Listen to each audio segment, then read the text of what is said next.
Hello friends, tasty ഫുഡിലേക്ക് ഏവർക്കും സ്വാഗതം. ഇന്നിവിടെ ഉണ്ടാക്കാൻ പോകുന്നത് ഒരു പൊങ്ങപ്പമാണ്. അതിന് വേണ്ട ചേരുവകളാണ് പറയുന്നത്. ഇതെൻ്റെ മെഷർമെൻറ്റ് കപ്പാണ്. ഇതിൽ ഞാൻ 2.5 കപ്പ്, അതായത് 500 ഗ്രാം പൊടി എടുത്തിട്ടുണ്ട്. നിങ്ങൾക്ക് ഉള്ളതുപോലെ നിങ്ങളുടെ കയ്യിലുള്ള കപ്പിൽ എടുത്താൽ മതി. കണക്കൊന്നുമില്ല, നമുക്കൊരു ഉദ്ദേശം വെച്ച് എടുക്കുന്നത്. പിന്നെ ഈ ഒരു കപ്പിൽ വെള്ളാവൽ, പിന്നെ ഒരു ചെറിയൊരു മുക്കാൽ മുറി തേങ്ങാവെള്ളം, ആ തേങ്ങാവെള്ളം, പിന്നെ ഈസ്റ്റ് ആവശ്യത്തിന്, ഉപ്പ് ആവശ്യത്തിന്, പഞ്ചസാര നമ്മുടെ മധുരത്തിനനുസരിച്ച് നമുക്കിടാം. നമുക്കെല്ലാം കൂടി അരച്ചെടുക്കാം. ഈസ്റ്റ് ഞാനൊരു 1 സ്പൂൺ ഇട്ട്, ഇനി ഇതിൽ ഈ തേങ്ങാവെള്ളം കൂടി നമുക്ക് അരച്ചെടുത്തിട്ട് കാണാം.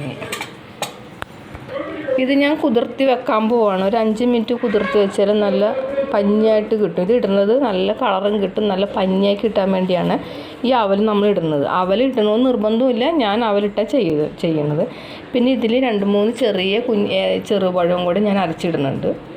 പിന്നെ ഏത്തപ്പഴവും നെയ്യിൽ വിളയിച്ചിടുന്നുണ്ട്. അത് ലാസ്റ്റ് കാണിച്ചു തരാം.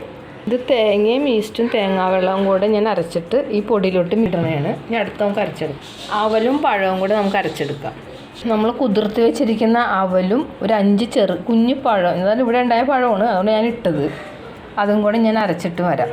ഉപ്പ് ആവശ്യത്തിന് ഇടുക. ഇത് ഞാൻ അവലും പഴവും കൂടെ അരച്ച് വെച്ചിരിക്കുന്ന ഒരു മിക്സിയിലോട്ട് ഇടാൻ പോവാം.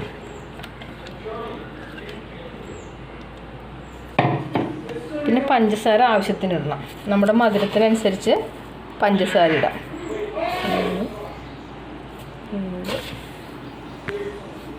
3 കാര്യം ഇടുന്നുണ്ട്. 3 ഞാൻ 4 കാര്യം ഇടുന്നുണ്ട്. ഞാൻ നോക്കിയിട്ട് നമുക്ക് മധുരം വേണമെന്ന് വെച്ചാൽ നമുക്കിടാം. ആവശ്യത്തിന് വെള്ളം അനുസരിച്ച് നമ്മൾ കുഴച്ചിട്ട് ഈ പരുവമാക്കണം. ഇങ്ങനെ ആയിരിക്കണം, ഇറ്റിറ്റ് വീഴുന്ന പരുവമായിരിക്കണം. എന്നിട്ട് നമുക്കൊരു 2 മണിക്കൂർ ഇത് പൊങ്ങാൻ വയ്ക്കാം. 2 മണിക്കൂർ കഴിഞ്ഞിട്ട് നമുക്ക് കാണാം. അതുകൊണ്ടും കിസ്മസും ഞാൻ നെയ്യിൽ വറുത്തെടുക്കുന്നതാണ്. അത് കഴിഞ്ഞിട്ട് നമുക്ക് പഴമൊന്ന് വാട്ടിയെടുക്കാം. നമുക്ക് പഴമൊന്ന് വറുത്തെടുക്കാം. 2 പഴം ഞാൻ വറുത്തെടുക്കുന്നുണ്ട് നെയ്യിൽ. ഒന്ന് നെയ്യിൽ വാട്ടിയെടുക്കാം. അവ നന്നായിട്ട് പൊങ്ങി വന്നിട്ടുണ്ട്. ഞാനൊരു 5 ഏലക്കപ്പൊടി പൊടിച്ചിട്ടിട്ടുണ്ട്. അത് നമുക്കിനി പാത്രത്തിലോട്ടാക്കാം. നന്നായിട്ട് പൊന്തി വന്നിട്ടുണ്ട്. ഇനി നമുക്കിതിലോട്ട് കശുവണ്ടിയും കിസ്മസും ഏത്തപ്പഴവും കൂടെ ഞാൻ നെയ്യിൽ വറുത്തിട്ടേക്കണം. അത് നമുക്ക് ഇതിലോട്ട് ഇടാം.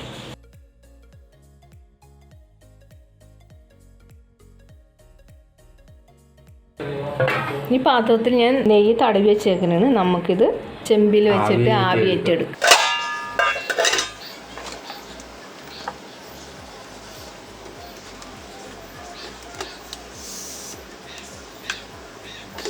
ഞാൻ അടച്ച് വെച്ചിട്ട് ഇത് 10 മിനിറ്റ് നമുക്ക് വേവിച്ചെടുക്കാം. നമ്മുടെ പൊങ്ങപ്പം ഇവിടെ റെഡിയാണ്. നല്ല സോഫ്റ്റാണ്. എല്ലാവരും ഇത് ഉണ്ടാക്കി നോക്കിയിട്ട് അഭിപ്രായം പറയുക.